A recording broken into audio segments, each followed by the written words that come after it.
I knew something was wrong the second my tires touched that dirt road.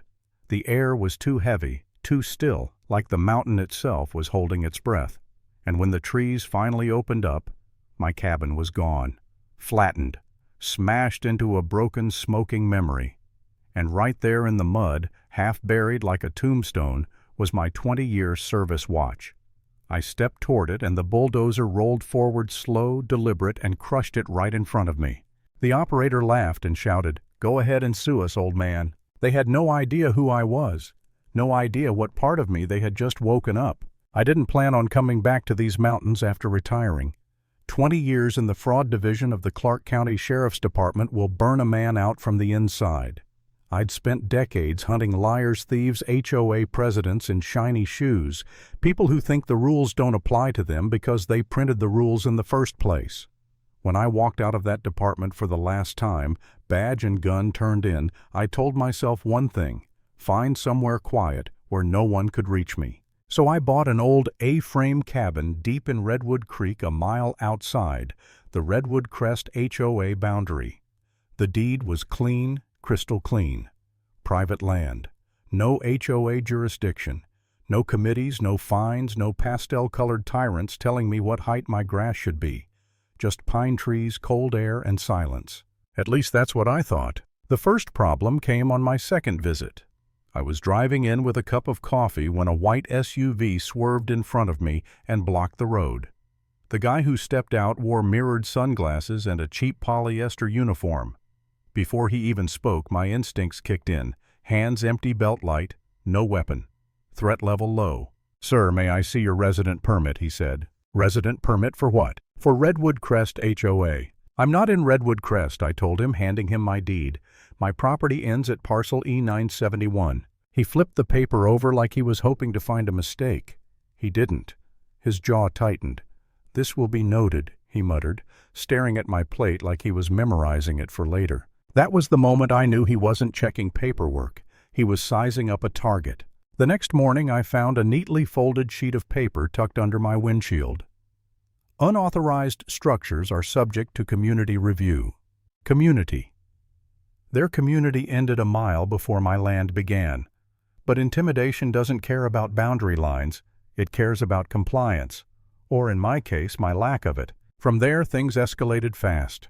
A cigarette butt near my tree line, fresh footprints, a pickup truck watching me from the road, someone scouting my place at night. Whoever it was, they moved like someone who knew what they were doing, deliberate, quiet, patient.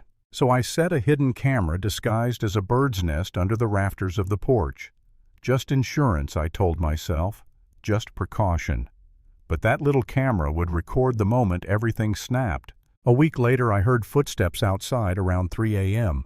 Not wandering, not curious, testing my door, leaning close to the window to see if I was awake. A calculated move. Whoever it was knew I was inside. They weren't checking if the place was empty, they were checking if I'd fight back. By morning I convinced myself not to overreact. Maybe they're done, I told myself. Maybe I overestimated the threat. Looking back, that might be the most foolish lie I've ever told myself. I left for the hardware store barely an hour. When I came back, the road vibrated under my tires before I even saw the clearing. A low, steady rumble. A dozer's rumble. The kind of sound you never forget once you've heard it on a demolition site. And then the trees opened. My cabin wasn't damaged. It wasn't partially torn down. It was annihilated, leveled into splinters. The foundation ripped apart like something had clawed through it. And the bulldozer was sitting on top of the wreckage engine, running metal tracks caked in dirt and pieces of my life. When I reached down for my watch, the operator deliberately rolled forward and crushed it. And that was it.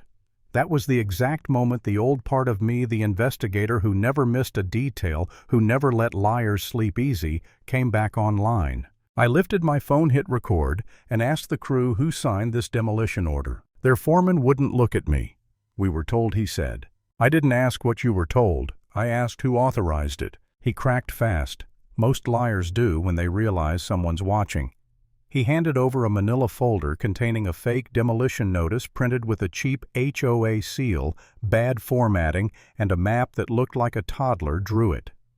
The signature at the bottom, Veronica Hale, president of the Redwood Crest HOA.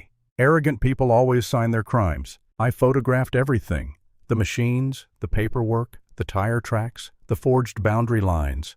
Then I stood there staring at the ruins, and for the first time in a long time, I felt something close to defeat. I'm not ashamed to admit it. When you're standing in the broken ribs of a cabin you built with your own hands, staring at a crushed watch that represented 20 years of your life, it's hard not to feel like maybe the smart move is to walk away. Leave the mountain. Start fresh somewhere else. For a moment I truly wondered if I was wrong to fight this, if maybe peace, real peace, wasn't meant for people like me. But then something snapped back into place. Not anger, not vengeance. Clarity. If they were willing to level my cabin, they were hiding something bigger than a land dispute. So I started digging. The forged documents had a faint metadata timestamp, 6:14 a.m., the very morning they brought the dozer in. Rushed, sloppy, desperate. And the print shop watermark told me someone at HOA headquarters had been up early forging maps. Motive means opportunity. The only thing missing was intent. And that came the next day. I parked across from the HOA office and watched Veronica step out of her silver Lexus stilettos, clicking like she was late to her own coronation. She was on a heated call, and I caught just enough of it to paint the entire picture. The HOA was trying to secure the ridge, my ridge, for a developer. A multi-million-dollar deal. A deal that required removing outlier parcels. Outlier parcels like mine. That was motive, a big one. Then came the break I needed. A woman, the kind who looked like she'd been holding her breath for months, approached my truck holding a beige folder like it was evidence in a murder case. "You're Michael Rivera, right?" she whispered. "Please, I don't have much time. I saw what happened on the ridge. I think they crossed a line." Her name was Melissa, a board member. Inside her folder were internal emails, meeting minutes, land surveys, all stamped confidential. One line in particular was highlighted in yellow. Phase 4 expansion. Secure parcels, E964, E972 before developer deadline. Prioritize immediate removal of unpermitted structures. My cabin was E971. She admitted she'd voted on the plan because Veronica told her it was zoning cleanup. She didn't know they planned to forge a demolition order or bring in heavy machinery. She looked at me with tears in her eyes. I didn't sign up for this. I thought HOA work was about potlucks and pool rules, not demolishing homes. I told her, "You just became my most valuable witness." And in that moment, I felt my resolve return, not quietly, not slowly, but like someone lighting a fuse. That night, using an old Comcast badge I'd kept from a fraud case years ago, I walked straight into the HOA office posing as a network technician. Polite, professional, confident people don't question confidence. I plugged a disguised relay device into their network room and mirrored their internal traffic. Within minutes, I had their entire operation on my laptop, forged maps, payment memos, emails from Veronica ordering the demolition. The HOA was a house of cards, and I was finally seeing the underside. Later that night, another board member showed up at the meeting spot I'd emailed anonymously. Nervous, sweating hands shaking like he expected the ground to arrest him. He confessed everything. He said Veronica was preparing to blame the entire board, to say she had no idea what they were doing, that they acted alone. Fear makes people talk. And he talked for 20 minutes straight. That gave me everything I needed. And apparently Veronica sensed it, because that same night, 2 men followed me into the woods in a black truck, headlights off. They tried to intimidate me, whisper threats, act like tough guys. But amateurs crack fast, and when they did, they ran sprinting back to their truck like they'd seen a ghost in uniform. The next morning was the quarterly HOA meeting. Dozens of residents packed into the community pavilion, all pastel sweaters and polite smiles. Veronica stood at the podium presenting a slideshow of Phase 4 expansion, speaking like a governor campaigning for office. And despite misinformation circulating online, she announced all recent actions taken by this board were completely within legal authority. I raised my hand. She ignored me, so I stepped forward, and the room turned. "Veronica," I said, "are you sure about that statement?" She snapped, "You are not a resident of Redwood Crest. You have no authority here." I walked to the projector table, placed my thumb drive on it, and said, "Then you won't mind if we play an internal audio file." March 14th meeting. The screen flickered, the speakers crackled, and then her own voice filled the hall. Erase the outlier parcels. Counties backlogged they won't notice. Get the dozer in before anyone files complaints.